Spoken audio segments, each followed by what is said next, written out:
नमस्कार, big debate में आपका स्वागत है। मैं हूं आपके साथ दीपक भदौरिया। गोंडवाना साम्राज्य की वीरांगना रानी दुर्गावती के 500वें जन्म शताब्दी वर्ष के मौके पर भाजपा की प्रदेश सरकार उनके प्रति अपना आदर भाव समर्पित करते हुए जबलपुर में पहली कैबिनेट बैठक आयोजित कर रही है। इस बैठक में आदिवासियों के हितों से संबंधित कई प्रस्ताव पर चर्चा होगी। माना जा रहा है कि आगामी लोकसभा चुनाव में आदिवासी वोट बैंक को साधने के लिए इस तरह के प्रयास किए जा रहे हैं। जबलपुर में आयोजित होने वाली इस कैबिनेट बैठक पर अब कांग्रेस भी हमला बोल रही है। डॉक्टर मोहन यादव सरकार की इस जबलपुर कैबिनेट बैठक की क्या है असल रणनीति, आइए समझते हैं इस रिपोर्ट के माध्यम से। डॉक्टर मोहन यादव मंत्रिमंडल के गठन के बाद पहली कैबिनेट बैठक भोपाल से बाहर जबलपुर में हो रही है। माना जा रहा है कि लोकसभा चुनाव में आदिवासियों को अपने पक्ष में बनाए रखने के लिए यह कदम उठाया गया है।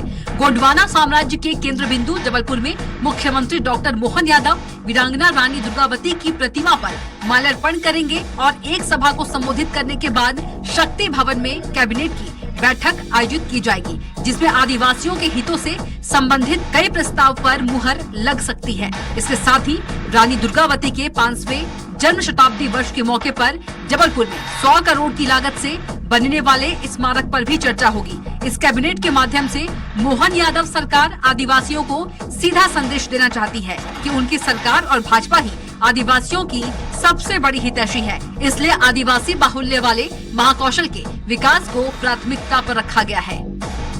यहाँ कैबिनेट होने का मतलब है कि न केवल जबलपुर बल्कि संपूर्ण महाकौशल के लिए संभावनाओं के द्वार खोलना। तो ये कैबिनेट की जो बैठक है, इसमें आज हम किसी तरह का कोई वायदा लेकर आपके सामने नहीं खड़े हैं, लेकिन इतना ही भरोसा दिला सकते हैं कि मध्य प्रदेश की ये सरकार माननीय मोहन यादव जी के नेतृत्व में काम करने वाली सरकार है और ये सरकार ये कोशिश करेगी कि मध्य प्रदेश में सभी क्षेत्रों का समान रूप से विकास हो। पूर्ववर्ती कमलनाथ सरकार भी अपनी पहली कैबिनेट की बैठक जबलपुर में आयोजित कर चुकी है। उक्त बैठक में भी आदिवासियों के हितों से संबंधित कई प्रस्ताव पारित किए गए थे, लेकिन जब तक उन्हें अमल पर लाया जाता तब तक सरकार जा चुकी थी। अब बीजेपी सरकार के द्वारा जबलपुर में पहली कैबिनेट की बैठक आयोजित करने पर कांग्रेस तंज कसने से नहीं चूक रही है। कांग्रेस नेताओं का मानना है कि इस बहाने भाजपा आदि को रिझाने के सभी प्रयास कर ले, लेकिन भाजपा का कंडा काम नहीं आने वाला है। भाजपा के राज में महाकौशल बेहद उपेक्षित रहा है। Bharatiya Janata party cabinet meeting करे, शहर विकास, नगर विकास, प्रदेश विकास की बात करे, लेकिन जिस तरीके से आदिवासी समाज को बरगलाने का काम, उनके वोटों को रुझाने का काम भारतीय जनता पार्टी कर रही है, तो मैं समझता हूं उनका ये हथकंडा काम नहीं आएगा। कल की कैबिनेट बैठक हो जाए, हम उसके बाद देख रहे हैं कि आप उस मीटिंग में क्या करने जा रहे हैं, क्या प्रस्ताव पास कर रहे हैं, जबलपुर को क्या देना चाह रहे हैं, क्योंकि महाकौशल हमेशा भारतीय जनता पार्टी की सरकार में उपेक्षित रहा है।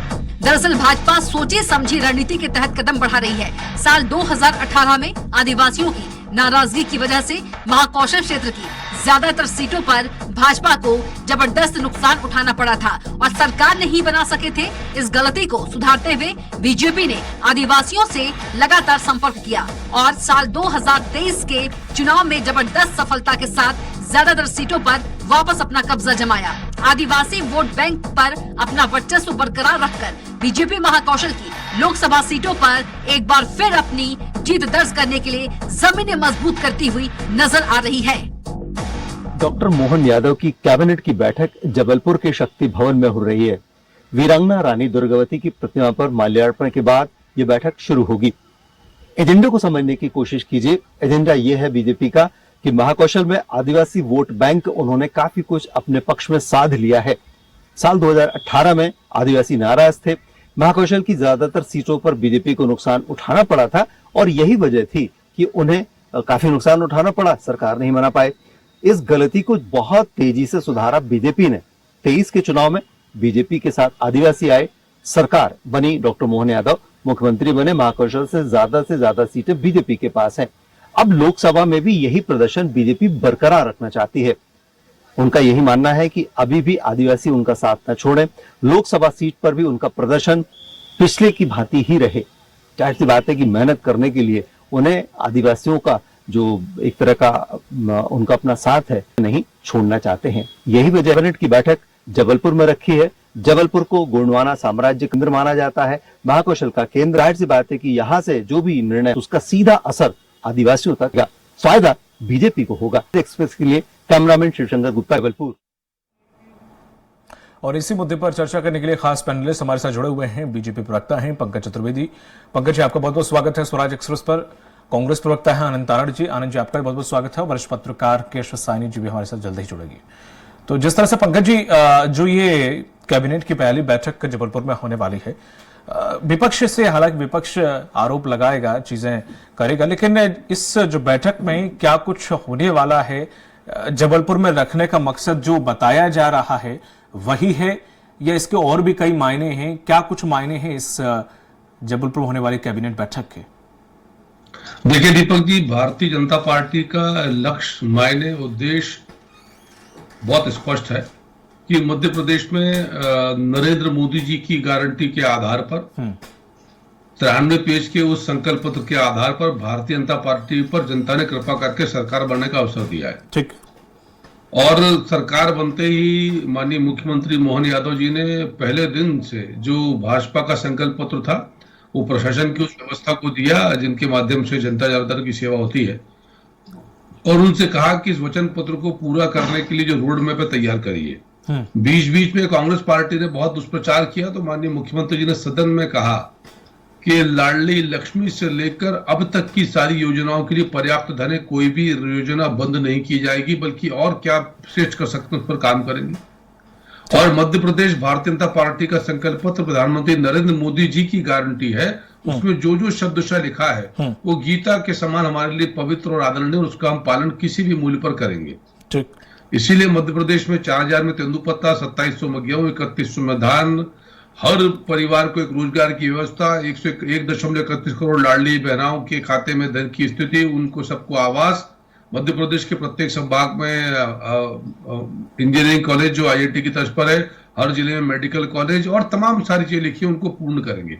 और इसी को लेकर कैबिनेट की बैठक है। प्रत्येक मंगलवार को मध्य प्रदेश में कैबिनेट की बैठक होती है, जहां कैबिनेट के सदस्य 7 दिन की बाद अपने कार्यों का विश्लेषण करते हैं, चर्चा करते हैं कि कोई नया विषय है जो हमारे संकल्प पत्र के आधार पर है जिसको जोड़ना है। तो मूल मुद्दा दीपक जी जनहित है, और उन वचन की पूर्ति के मार्गों को और प्रशस्त और सशक्त करना, जिनके आधार पर, जिसको हम मोदी जी की गारंटी कहते हैं, उसके आधार पर काम में आए। भारतीय जनता पार्टी दीपक जी कभी भी चुनाव केंद्रित राजनीति नहीं करती।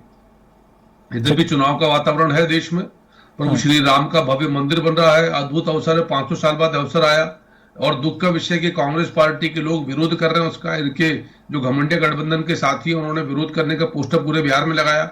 इसके पहले इनके जो मित्र थे उदयनिधि जी, उन्होंने तो कहा था कि सनातन को समूल नष्ट करो, ये उसके साथ खड़े। इनके राष्ट्रीय अध्यक्ष के सुपुत्र प्रियंक खड़गे जो कर्नाटक कांग्रेस के मंत्री हैं, उन्होंने सनातन को मिटाने की बात करी। तो इन सब के बीच जनता देख रही है कि एक और भारतीय जनता पार्टी की सरकार, भाजपा की कहा है कि जन विकास के लिए 24/7/365 डेज अनवरत अविरल चरेवेती प्रारंभ है।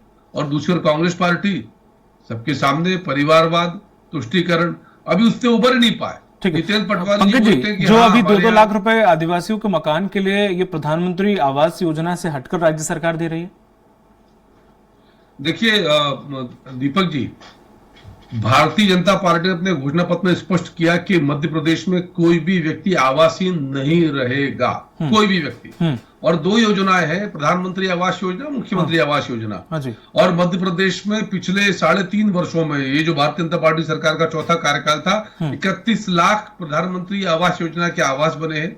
ये कमलनाथ जी की सरकार थी, 15 महीने की कांग्रेस की सरकार, जिसने 2.5 लाख प्रधानमंत्री आवास वापिस कर दिए थे कि राज्य सरकार अपना अंशदान मैचिंग ग्रांट नहीं दे पाई थी। और बाकी जो लोग हैं मध्य प्रदेश में, उनके लिए मुख्यमंत्री आवास योजना है, जिस योजना के तहत हर गरीब को छत, पक्का आवास सुनिश्चित कराएंगे। प्रधानमंत्री आवास योजना जो छूट गया उसके लिए मुख्यमंत्री आवास योजना, और हर व्यक्ति को लिखा है संकल्प पत्र में कि हर व्यक्ति को मध्य प्रदेश में पक्की छत, पक्का आवास होगा। इस पर हम काम कर रहे हैं। तो जो प्रधानमंत्री आवास योजना के पात्र हैं, जिनकी उसमें पात्रता है, वो 31 लाख से अधिक मकान बन गए। बाकी जो भी बच रहा है, जिनके पास उसकी पात्रता नहीं है और उनके पास पक्का मकान नहीं है, मतलब कोई भी इसमें है, बेसिकली मुख्य रूप से आदिवासी लिखा हुआ था, इसलिए मैंने पूछा सिर्फ आदिवासियों के लिए ही है। सर वो उनके, देखिए उनके लिए योजना है सर, अच्छा। जनजाति क्षेत्र की बात करें दीपक जी, तो जी। भारतीय जनता पार्टी की सरकार ऐसी सरकार थी जिसने मध्य प्रदेश में पैसा एक्ट के प्रावधान को लागू हाँ, किया, हाँ। जिसमें 5वीं अनुसूची को मजबूत किया, जनजाति क्षेत्र की ग्राम पंचायत सशक्त हुई। ठीक है। पैसा एक्ट की सिफारिश आई थी 1996 में, 98 से लेकर 3 तक बाद में दिग्विजय सिंह जी की सरकार थी। क्यों नहीं लागू किया पैसा एक्ट के प्रावधान? क्यों नहीं ग्राम पंचायतों को मजबूत बनाया? हमने पैसा एक्ट के प्रावधान लागू करे, घर घर जनजाति क्षेत्र के नवासी ब्लॉक में राशन पहुंचाने की व्यवस्था। आपके पास में लंबी लिस्ट है सर, मैं गिना दूंगा तो रात हो जाएगी। ठीक है, ठीक है। आनंद जी, जिस तरह से देखें, अगर जबलपुर में कोई कैबिनेट की बैठक हो रही है, अगर सरकार करना चाह रही है, अगर आदिवासियों को साधना चाह रही है, उनके हितों के लिए सोच रही है, तो इसमें कांग्रेस को दिक्कत, तकलीफ या कुछ भी और शब्द इजी वाला कुछ रख लेते हैं, तो वो भी क्यों हो रही है? क्या परेशानी है? कहाँ दिक्कत आ रही है? क्या की परेशानी? भाई परेशानी कांग्रेस को कहीं नहीं है। भाई भारतीय जनता पार्टी को जो मध्य प्रदेश की राजधानी में करना था, वो अगर जबलपुर में कर रहे हैं तो स्वागत है, उसमें क्या दिक्कत है। लेकिन हमारी प्राथमिकता है कि जो भारतीय जनता पार्टी ने मध्य प्रदेश की जनता से वायदे किए, उन्हें कब पूरा करेगी। सबसे बड़ी बात यह कि जो पूरा करना है वो तो कहीं, आज 1 महीना हो गए चुनाव हुए, आज 2 तारीख हो गई, कल 3 तारीख हो जाएगी, पूरे 1 महीना पूरा हो गया। आज विकास तो कहीं है ही नहीं, सब अवरुद्ध पड़ा है। जो इन्होंने वायदे किए थे, जो वचन दिए थे, वो तो वचन सब खड़े हैं। तो वो कहाँ है? 3000 रुपए जो महिलाओं को देनी चाहिए, कहाँ है वो 3100 रुपए धान की खरीदी, कहाँ है वो 2700 रुपए गेहूं की खरीदी? वो सही अभी कहीं नहीं है। उससे जो भी वायदे किए थे वो धरातल पे आए, निश्चित रूप से जनता के प्रति जो हमारी कर्तव्यदेही वो पूरे हो गए। नहीं तो अभी तो विभागों का बंटवारा हुआ है, मतलब आनंद जी क्या चाह रहे हैं? 1 महीने में प्रदेश दौड़ने लग जाए या भागने लग जाए, क्या करे?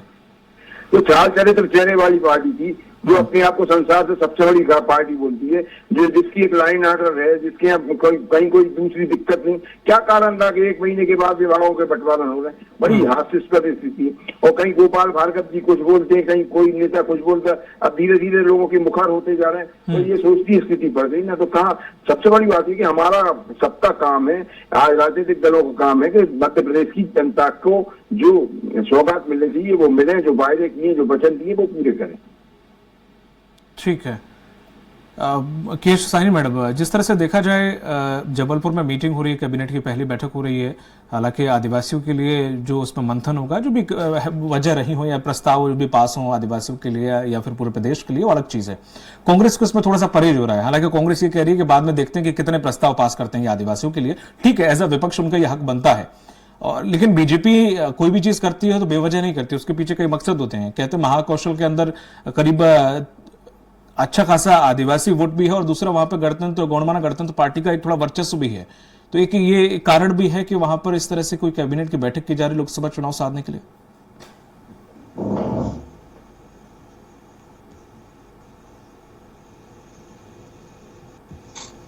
के साई मैडम, आप तक आवाज आ रही है मैम? ठीक है, के साई मैडम को वापस आएंगे। पंकज जी, जिस तरह से जो 2018 में आपने जो खामियाजा भुगता था, तो क्या ये उसी का एक वो है कि हम पहले से ही, हालांकि आपने अच्छा प्रदर्शन किया 2023 में महाकौशल में भी, आपने आदिवासी वोट आपके साथ रहा इस बार, तो क्या ये वो साथ बना रहे?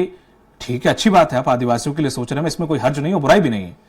तो क्या ये उसी के तहत है कि आदिवासियों के क्षेत्र में जाकर अगर कैबिनेट बैठक करेंगे तो आदिवासियों को लगेगा कि हाँ सरकार उनके बारे में सोच रही है, या फिर वहां पर जो प्रस्ताव पास करेंगे तो उसका इम्पैक्ट अच्छा पड़ेगा?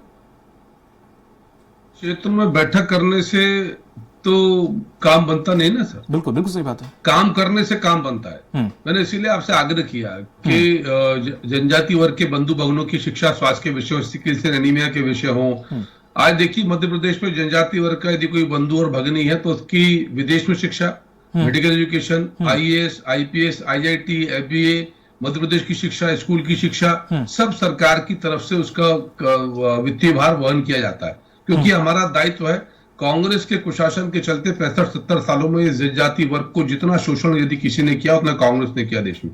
अभी हमारे मित्र कह रहे थे कहाँ है गेहूं की 2700 खरीदी? अरे भैया, गेहूं की खरीदी तो प्रारंभ होने दो, रबी की होगी, खरीफ की धान की होती है, प्रारंभ तो होने दो, तब भुगतान करेंगे। 4000 में तेंदुपत्ता खरीदी थी, उसके आदेश प्रारंभ हो गए, 4000 प्रति बोरा तेंदुपत्ता प्रारंभ कर दिया, जो 3000 था। मध्य प्रदेश में लाडली बहनों की जो राशि थी वो 1250 से बढ़ाकर क्रमशः 3000 करना है। 1250 की राशि 10 तारीख उनके खातों में जाती है। अब मुख्यमंत्री आवास योजना का आपने जिक्र किया, जनजाति क्षेत्र के लोगों में सबसे बड़ा विषय यदि था sickle cell anaemia, Deepak ji.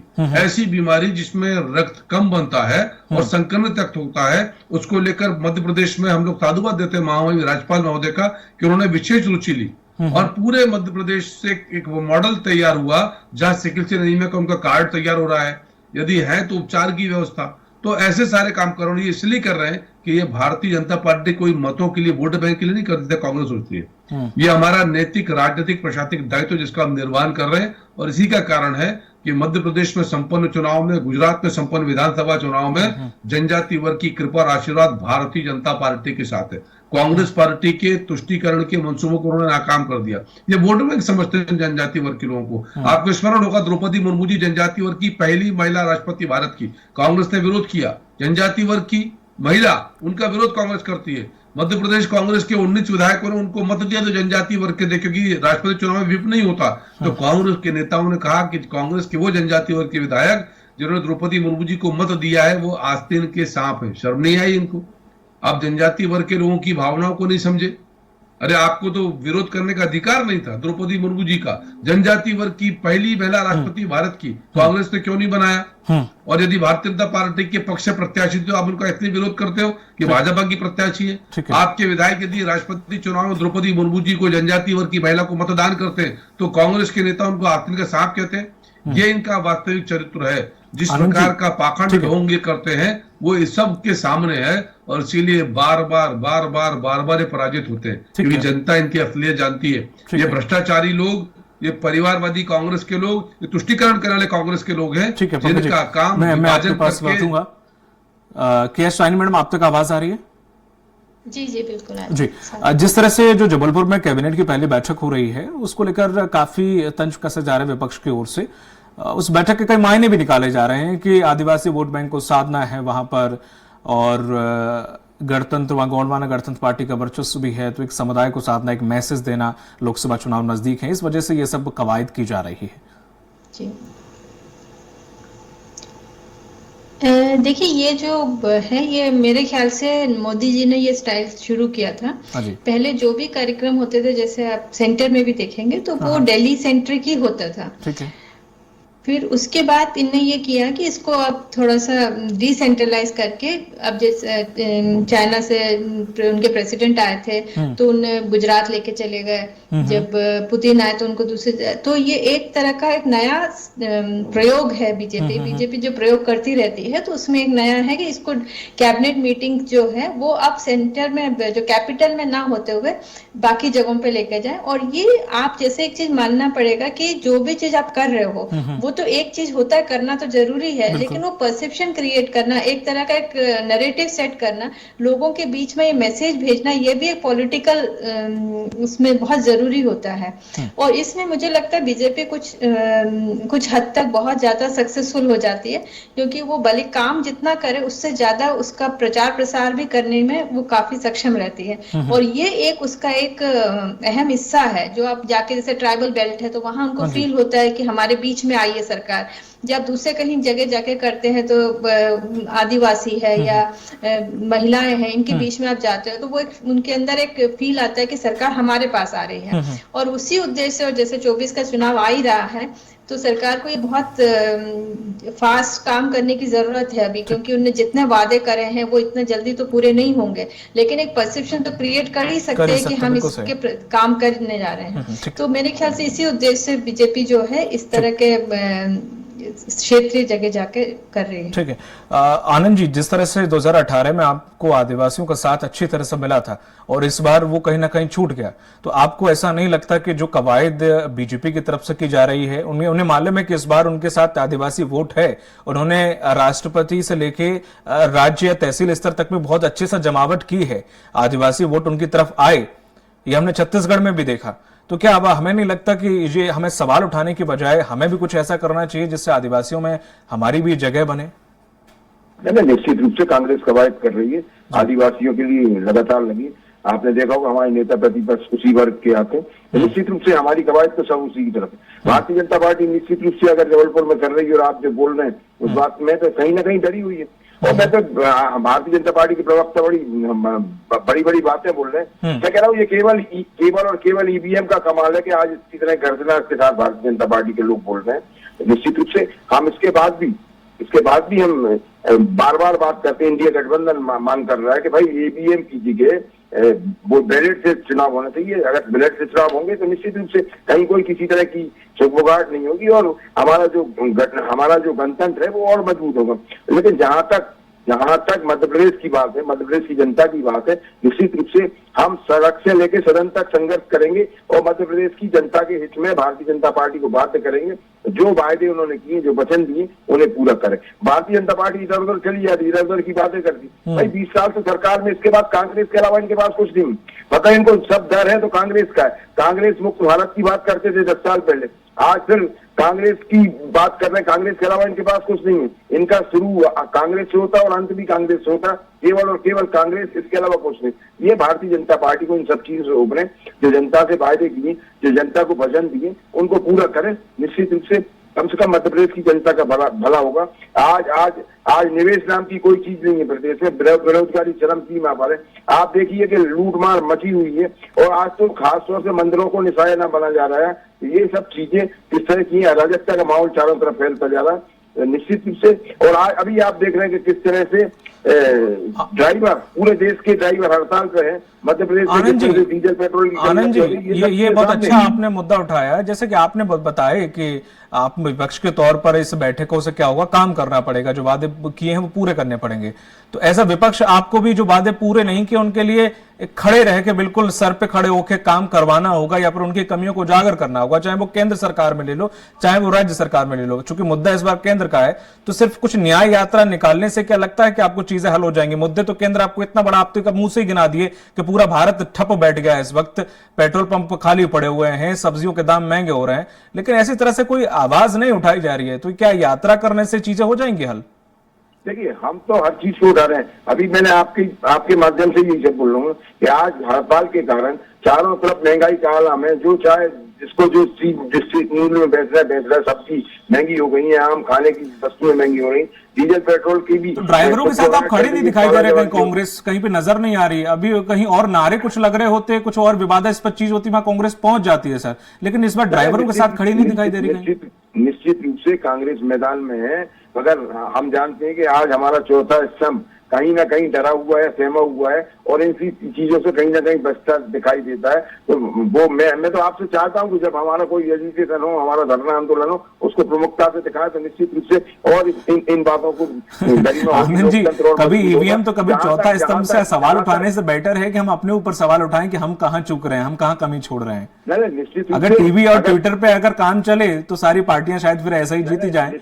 बाहर या सड़क पे निकलने की जरूरत नहीं है। आपके पास तो एक अच्छा मुद्दा था, पूरे देश में हाहाकार मचा हुआ है, आप इसे भी नहीं भुना पा रहे हैं। अगर आप ये कह रहे हैं कि चौथा स्तंभ में कमी है कहीं ना कहीं, तो ये तो शायद आपको हम अपनी कमियों को भी ध्यान देंगे, उसको भी गंभीरता से देखेंगे, कहाँ हमारी कमी है उसके भी देखेंगे। लेकिन सबसे बड़ी बात ये कि आज सत्ता में आने को आतुर है भारतीय जनता पार्टी केंद्र में। हम तो उनकी भी बातें करेंगे कि जो 10 साल पहले सवाल थे, जो उन्होंने बोला था कि आज देश की हालत खराब है, महंगाई चरम सीमा पर है, आज तो महंगाई की हालत क्या है ये देख लीजिए। मुद्रास्फीति की बात करते थे तो शर्म से हमारा माथा झुक रहा है। आज 80 पार हो गया रुपया का मूल्य। आज आप जो डीजल पेट्रोल की बात कर रहे हैं। आनंद जी, चूंकि समय का अभाव है, मैं एक लास्ट कमेंट शाइनी जी से ले लेता हूं क्योंकि वो लेट जुड़ी थी, उन्हें सवाल ज्यादा नहीं मिल पाए। मैम, जिस तरह से तारड़ जी ने कहा है कि महंगाई बहुत हो गई है, सिलेंडर पहले 300 था तब लोगों को महंगा नहीं लगता था, 1000 का हो गया, लेकिन जब विपक्ष गिनाता है कि ये महंगा हो गया तब जनता जागती है, अच्छा ये महंगा हो गया। तो ये तो कहीं दिखाई नहीं दे रहे हैं। जिस तरह से लोकसभा की वो लॉबिंग पे लॉबिंग कर रहे हैं, हर एक छोटे से वर्ग को साधने की कोशिश कर रहे हैं, संभाग को साधने की कोशिश कर रहे हैं, वहां ये अभी भी कहीं ना कहीं ऐसे बड़े बड़े अवसर को अगर छोड़ रहे हैं तो मुझे नहीं लगता ये ड्राइवर वाला जो मुद्दा है अभी चल रहा है देश में, इससे बड़ा शायद कोई मुद्दा बीजेपी देने वाली है। सही बात। करना, ईवीएम को ब्लेम करने से ऑपोजिशन का जो रिस्पॉन्सिबिलिटी है वो खत्म नहीं होता है। आप देखिए कि कभी भी किसी इशू को एक मूवमेंट बना के जो ऑपोजिशन का अभी बहुत समय से नहीं दिखा है। अभी जैसे आपने ड्राइवर वाला भी मुद्दा उठाया है, तो वो अकेले लड़ रहे हैं, कहीं सामने ऑपोजिशन पार्टी वहां पे दिखाई नहीं दे रही है। सिलेंडर का आपको ध्यान होगा, बीजेपी के टाइम में जब सिलेंडर, कांग्रेस जब सरकार में थी यूपीए में, तो वहां पे जिस तरह से जो गैस सिलेंडर के भाव लेके स्मृति ईरानी और बड़े बड़े नेता एकदम निकल के आ गए थे, तो पूरा मीडिया में छा गए थे वो। तो अब तो मतलब बहुत ज्यादा बढ़ गया है, लेकिन तब भी आपको सड़क में तो कुछ नहीं दिखता है। पेट्रोल का भाव इतना बढ़ चुका है, लेकिन उसमें भी कभी कोई ऐसा आंदोलन टाइप नहीं बना है। जब आंदोलन बनेगा तो अपने आप मीडिया भी दिखाएगी, उसमें मीडिया कोई मजबूरी बन जाती है जब आप उस तरह से मूवमेंट, पब्लिक सड़क पर उतर आती है। लेकिन पब्लिक अकेले नहीं आ सकते, उनके पीछे, उनके आगे लीडर खड़ा होना चाहिए। लीडर जो भी ऑपोजिशन पार्टी, इनकी जिम्मेदारी है कि लोगों के लिए लड़े, लोगों की समस्याओं को, समाज की जो समस्याएं हैं उसको लेके आए सड़क के ऊपर।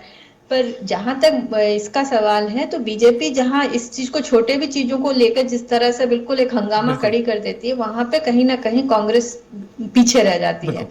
अब ये इनकी इंटरनल फाइट के वजह से है, इन फाइटिंग के वजह से है, या फिर एक तरह से नीति जो है उसमें कहीं कमजोर हो रहे हैं। लेकिन आपने देखा होगा कि मध्य प्रदेश में भी पिछले 18 साल में इतने सारे मुद्दे हैं, पटवारी का बिल्कुल रहे हैं, सही बिल्कुल स्कैम था, या फिर बाकी जो डंपर स्कैम था, कहीं पे भी कोई इस तरह का मूवमेंट नहीं बनते हुए दिखा अपन। तो माफ कीजिएगा पंकज जी, दोबारा सवाल लेने के लिए आप तक नहीं आ पाए, क्योंकि जो बाकी हमारे गेस्ट थे वो थोड़ा लेट जुड़े थे। बहुत बहुत शुक्रिया हमारे साथ पंकज जी आपका, आनंद जी आपका, ओके सानी मैडम आपका भी, तीनों लोगों का बहुत बहुत शुक्रिया हमारी परिचर्चा में शामिल होने के लिए। तो जिस तरह से आदिवासियों को साधने के लिए लगातार बीजेपी मुहिम चला रही है और चलाती रही है, चाहे वो विपक्ष में बैठी हो तब भी और चाहे पक्ष में बैठी हो तब भी, केंद्र से लेकर राज्य तक हर जगह बीजेपी लोकसभा चुनाव की जमावट कर रही है। लेकिन कहीं ना कहीं कांग्रेस सिर्फ सवाल खड़े कर रही है और जो अपनी तैयारी है उसमें कहीं ना कहीं पिछड़ती भी जा रही है। अब देखने वाली यह बात होगी कि इस बार लोकसभा चुनाव में, स्पेशली मध्य प्रदेश में, क्या वाकई बीजेपी 2023 की तरह फिर से आदिवासियों का वोट ले जाएगी। मुझे दीजिए इजाजत, नमस्कार।